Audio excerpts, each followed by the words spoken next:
Vous entendez parler constamment des deepfakes, vous en avez vu passer aussi sur LinkedIn qui ont été commentés par des experts en intelligence artificielle ou des personnes qui adorent juste partager du contenu sur ce genre de sujet.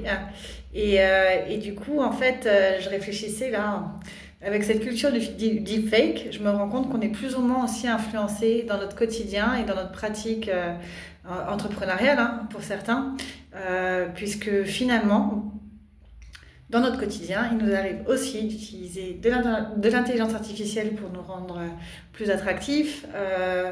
On va aussi utiliser des faux visuels d'arrière-plan pour des bureaux quand on fait des rendez-vous. Alors c'est normal, hein, tout le monde ne veut pas dévoiler à quoi ressemble sa maison ou son bureau, ce qui s'explique et c'est ok. Mais du coup, je me dis où est la place du vrai et dans quel contexte on partage de vrais moments avec les personnes avec lesquelles on échange, euh, en travaillant en confiance et en limitant aussi la perception des faux semblants. Et quand je parle de faux semblants, je parle aussi de la façon dont on va guider ses clients dans une approche de communication. Jusqu'à quel moment, jusqu'à quel point en fait on va pousser la communication au point que finalement, peut-être, ce qui est dit avec les mots et les valeurs partagées de l'entreprise n'est pas la réalité de l'expérience, que ce soit pour les collaborateurs ou clients. Et donc, du coup, ça pose aussi des questions d'éthique. Et je me demande aussi comment est-ce que moi, je peux montrer aussi une certaine authenticité. Attention, je ne dis pas, voilà, la culture de l'authenticité, c'est dire, bon, bah, regardez à quel point je suis vraie avec moi-même et alignée avec mes valeurs, etc. Tout ça, bon, c'est sympa, ça flatte l'ego, ça donne une dimension, on va dire, spirituelle et presque une mission de vie hein, à certains, très bien. Mais je me dis quand même dans quelle mesure je suis authentique. Et pour moi, l'authenticité, c'est me rendre accessible pour mes clients et montrer la réalité du quotidien pour qu'ils se rendent bien compte que, d'ailleurs, j'ai une anecdote rigolote. Hein, j'étais en contact il y a quelques mois avec le patron d'une grosse boîte et il a littéralement freak out, comme on dit en anglais, désolé, quand il a vu mon numéro de téléphone bulgare s'afficher. Peut-être qu'il a pensé que quelqu'un de sa famille avait été kidnappé ou peut-être que j'étais une arnaque aussi.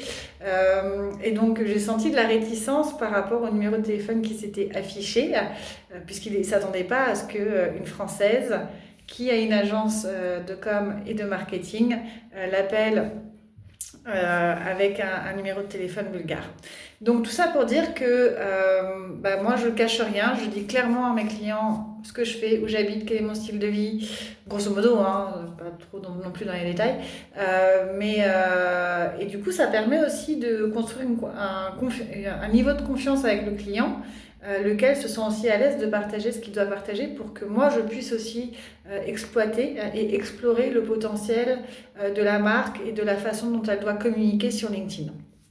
Et donc, juste aussi encore une autre petite anecdote. Comme on est dans cette culture du fake, je peux associer aussi la culture de la personnalité finalement avec le branding personnel. Moi j'ai des clients qui me disent clairement, moi je veux pas que vous mettiez ma photo partout, je n'ai pas le culte de la personnalité, donc très bien. Donc là en fait on réoriente aussi les sujets de communication de façon à mettre en valeur l'information et pas le porteur du message uniquement, comme on peut le retrouver dans beaucoup de communications. Donc voilà, donc en fait tout est une question aussi de contexte, d'objectif, d'intention, de timing et de sujet.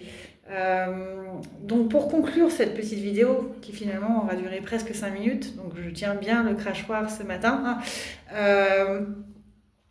le plus important c'est que de mon côté, je serai en mesure de vous montrer à quoi ressemble une vraie vie d'entrepreneur au quotidien et que je fais bien mon boulot pour arriver au bureau à l'heure. J'ai pris un bureau ici dans l'espace de coworking de Bansco qui s'appelle Nestwork et je l'ai fait parce que je voulais vraiment investir sur le futur de mon entreprise, investir sur moi et ma capacité à me focaliser et à délivrer ce que je promets à mes clients et me préparer après pour accueillir de futurs collaborateurs.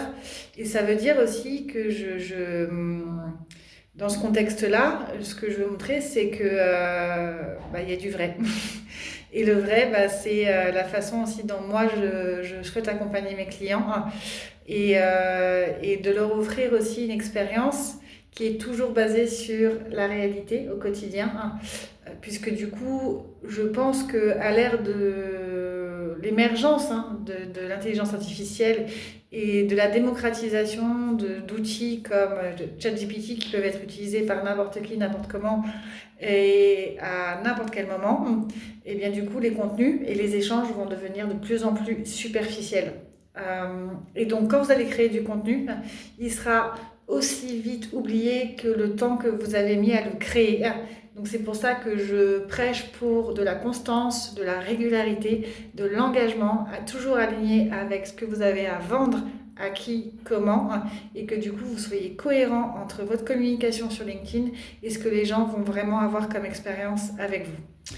Je vous dis à très vite, et si vous avez des commentaires pour me partager votre expérience et que vous avez des questions, n'hésitez pas à les poster sous la vidéo.